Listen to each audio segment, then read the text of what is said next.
తెలంగాణ మహారాష్ట్ర సరిహద్దు గ్రామాల వివాదం మరోసారి తెరపైకి వచ్చింది. కొమరంభీం ఆసిఫాబాద్ జిల్లాలోని కెరమేరి మండలంలో ఉన్న వివాదాస్పద సరిహద్దు గ్రామాల నాయకులు మహారాష్ట్ర ముఖ్యమంత్రి దేవేంద్ర ఫడ్నవీస్ను కలిశారు.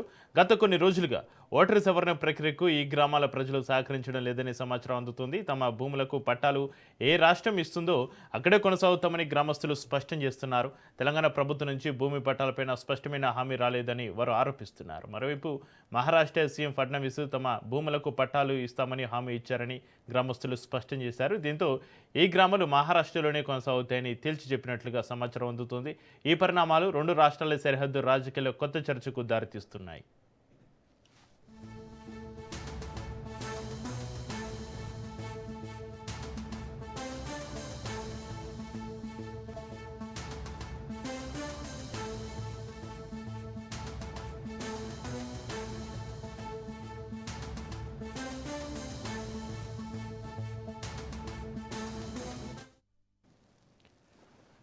తెలంగాణ మహారాష్ట్ర సరిహద్దు గ్రామాల వివాదం మరోసారి తెరపైకి వచ్చింది. కొమరంభీం ఆసిఫాబాద్ జిల్లాలోని కెరమేరి మండలంలో ఉన్న వివాదాస్పద సరిహద్దు గ్రామాల నాయకులు మహారాష్ట్ర ముఖ్యమంత్రి దేవేంద్ర ఫడ్నవీస్ను కలిశారు. గత కొన్ని రోజులుగా ఓటరు సవరణ ప్రక్రియకు ఈ గ్రామాల ప్రజలు సహకరించడం లేదని సమాచారం అందుతోంది.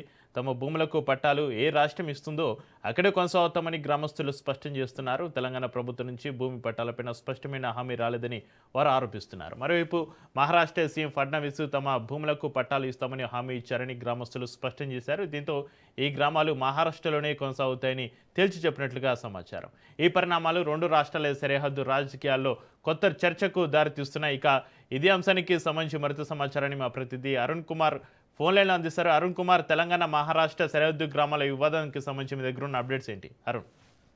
రైట్ చక్రి, తెలంగాణ మహారాష్ట్ర సరిహద్దు వివాదాస్పద గ్రామాల ఏదైతే అంశం మరొకసారి కూడా తెరపైకి వచ్చింది. ముఖ్యంగా కూడా కొమరంభీం ఆసిఫాబాద్ జిల్లాకు సంబంధించి కూడా కెరమేరి మండలంలోని 15 గ్రామాలు వివాదాస్పద గ్రామాలుగా ఉన్నాయి. మొత్తం అటు మహారాష్ట్ర తెలంగాణకు సంబంధించినటువంటి రాష్ట్రాల్లో విలీనమైనటువంటి పరిస్థితి. ముఖ్యంగా కూడా ఆ 15 గ్రామాలకు సంబంధించినటువంటి గ్రామస్తులు కూడా ఇటు మహారాష్ట్రలో ఉన్నటువంటి ఎలక్షన్లలో ఓటు హక్కు వినియోగించుకుంటారు, తెలంగాణలో జరిగినటువంటి ఎలక్షన్లలో ఓటు హక్కు వినియోగించుకుంటారు. ముఖ్యంగా కూడా ఇటు మహారాష్ట్ర తెలంగాణకు సంబంధించి కూడా ఏదైతే గత కొన్ని రోజుల నుంచి జరుగుతున్నటువంటి ఓటర్ సవరణ ప్రక్రియ కూడా గ్రామస్తులు అయితే సహకరించడం లేదు. ఎందుకంటే తమ ఏళ్ల తరబడి ఇక్కడ భూములు సాగు చేసుకుంటున్నారు. తెలంగాణ ప్రభుత్వం తమ భూములకు ఏదైతే పట్టాలు పాస్బుక్లు అందించడం లేదంటూ కూడా వాళ్ళు ఆరోపిస్తున్నటువంటి పరిస్థితి. ముఖ్యంగా కూడా మహారాష్ట్రకు సంబంధించి కూడా మహారాష్ట్ర నుంచి ఏదైతే అక్కడ కూడా బెనిఫిట్స్, అభివృద్ధికి సంబంధించిన బెనిఫిట్స్ కావచ్చు, రేషన్ కావచ్చు, అదేవిధంగా పలు దానికి సంబంధించినటువంటి బెనిఫిట్స్ తెలంగాణ నుంచి కూడా బెనిఫిట్స్ కూడా రెండు గ్రామాల ఏదైతే వివాదాస్పద గ్రామాల ప్రజలైతే పొందుతా ఉన్నారు. కానీ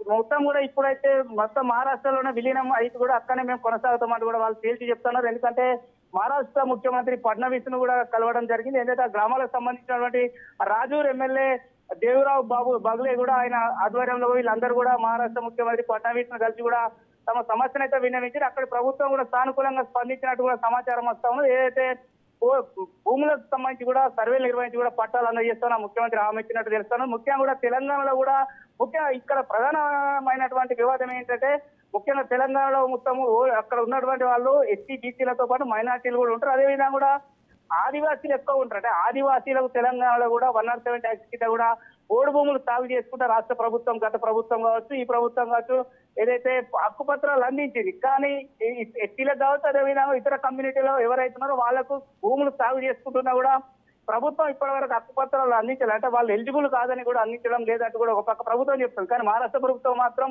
అన్ని వర్గాల ప్రజలకు అక్కడ ఎస్సీ బీసీ మైనార్టీలు అందరికీ కూడా మేము ఇక్కడ పట్టాలు అందజేస్తామని కూడా హామీ ఇచ్చినట్టు కూడా తెలుస్తాను. ఆ హామీ ద్వారా కూడా ఏదైతే తమ ఖచ్చితంగా కూడా మహారాష్ట్ర రాష్ట్రంలోనే కొనసాగుతాం. ఎందుకంటే మాకు కావాల్సింది ముఖ్యంగా ఏదైతే వ్యవస్థ సాగు చేసుకొని జీవనం సాగిస్తున్నాం కాబట్టి మా భూములకు, పోడు భూములకు పట్టాలు రావాలని ఇప్పుడు వాళ్ళు డిమాండ్ చేస్తున్నారు. కానీ అక్కడ ప్రభుత్వం కూడా సానుకూలంగా స్పందించిందట. ఎందుకంటే ఖచ్చితంగా మీరు అందరూ కూడా మాకు ఏదైతే రాష్ట్రంలో కొనసాగండి, మీకు అందరికీ కూడా పట్టాలు ఇస్తామని చెప్పి అక్కడ ముఖ్యమంత్రి హామీ ఇచ్చినట్టు కూడా అక్కడి స్థానిక రాజురా ఎమ్మెల్యే దేవరావు బాబులే కూడా తెలుసుకున్నటువంటి పరిస్థితి. ముఖ్యంగా ఏదేమైనప్పుడు కూడా ముఖ్యంగా ఈ రెండు వివాదాస్పద గ్రామాలు ఇప్పుడు రాష్ట్ర రాజకీయాల్లో చర్చనీయ అంశంగా మరి ఇటు మహారాష్ట్ర కావచ్చు, తెలంగాణ కావచ్చు, ముఖ్యంగా 15 గ్రామాలు ఇప్పుడు మహారాష్ట్రలో కలుస్తాయా, తెలంగాణలో ఉంటాయంటే మాట తెలంగాణ సర్ ప్రక్రియలో అయితే వీళ్ళందరూ కూడా పాల్గొనడం లేదు. ఖచ్చితంగా మా ఓట్లకు సంబంధించి కావచ్చు, మేము మహారాష్ట్ర నిర్వహిస్తున్నటువంటి అక్కడి ప్రక్రియలోనే పాల్గొంటాం, అక్కడనే మేము ఓటు నమోదు చేసుకుంటామని అయితే ఈ వివాదాస్పద గ్రామాలు అయితే తేల్చి చెప్తున్నటువంటి పరిస్థితి. మరి రానున్న రోజులు ఎటువంటి పరిణామాలు ఎదురైతేనే చూడవలసినటువంటి అవకాశం ఉంది చక్రి.